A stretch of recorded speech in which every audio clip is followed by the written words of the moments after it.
அன்பு நண்பர்களே, அனைவருக்கும் அன்னை சமையல் உமாவின் அன்பான வணக்கங்கள். இன்னைக்கு அன்னை சமையலில் பார்க்க போகிற ரெசிபி கேரட் முட்டை சாதம். ரொம்ப சிம்பிளான லஞ்ச் பாக்ஸ் ரெசிபிங்க.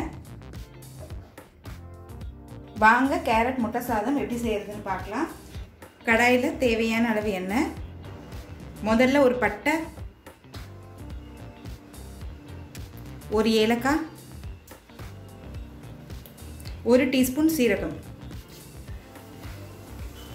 நீங்கள் கேரட் முட்டை சாதத்துக்கு கடுகு உளுந்தம்பருப்பு போட்டு தாளிச்சிங்கன்னா கேரட் பொரியலில் சாதத்தை கலந்த மாதிரி ஆகிடும்.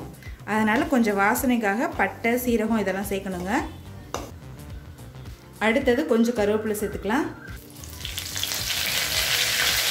வெங்காயத்தை சேர்த்துக்கலாங்க.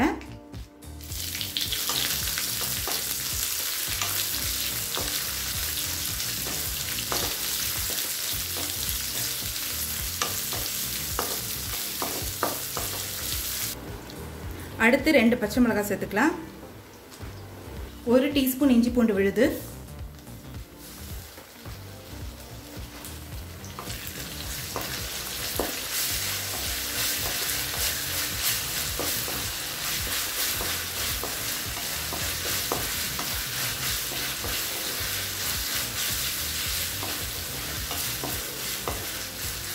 இப்போ வெங்காயம் நல்லா வதங்கிடுச்சு.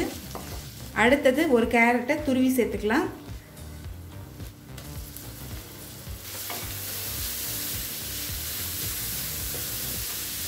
நீங்கள் விருப்பப்பட்டீங்கன்னா சின்ன சின்னதாக கட் பண்ணி கூட சேர்த்துக்கலாம்.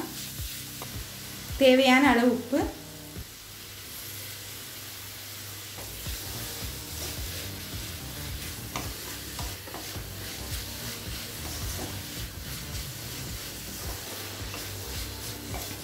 இப்போ கேரட் பாதி வெந்துருச்சுங்க.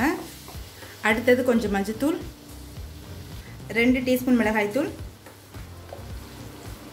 1 டீஸ்பூன் தனியாத்தூள். இப்போ 1 நிமிஷம் வரைக்கும் நல்லா வதக்கிக்கலாங்க.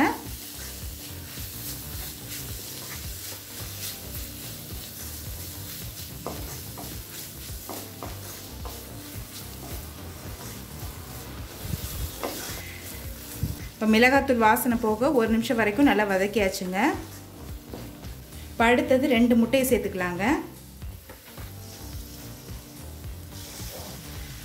இப்போ நல்லா மிக்ஸ் பண்ணிக்கலாம்.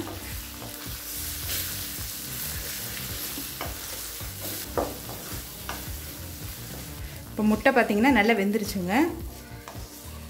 அடுத்தது நம்ம சாதத்தை சேர்த்துக்கலாம். 2 கப் சாதத்தை சேர்க்குறேங்க. கொஞ்சம் கொத்தமல்லி சேர்த்துக்கலாம். இது கூடவே கொஞ்சமாக நெய் சேர்த்துக்கலாம். இப்போ நல்லா மிக்ஸ் பண்ணிக்கலாங்க.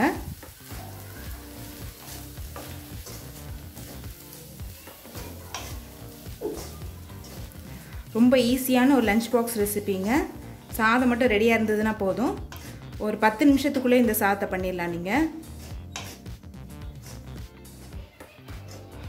இப்போ கேரட் முட்டை சாதம் ரெடி ஆகிடுச்சுங்க. சர்வ் பண்ணிடலாம். இப்போ சுவையான கேரட் முட்டை சாதம் ரெடி ஆகிடுச்சுங்க. ரெசிபியை ட்ரை பண்ணி பாருங்கள், கண்டிப்பாக உங்களுக்கே பிடிக்கும். ரெசிபி பிடிச்சிருந்ததுன்னா வீடியோவை லைக் பண்ணுங்கள், கமெண்ட் பண்ணுங்கள், ஷேர் பண்ணுங்கள். இது வரைக்கும் அன்னை சமையல் சேனலை சப்ஸ்கிரைப் பண்ணலன்னா சப்ஸ்கிரைப் பண்ணுங்கள். தேங்க்யூ.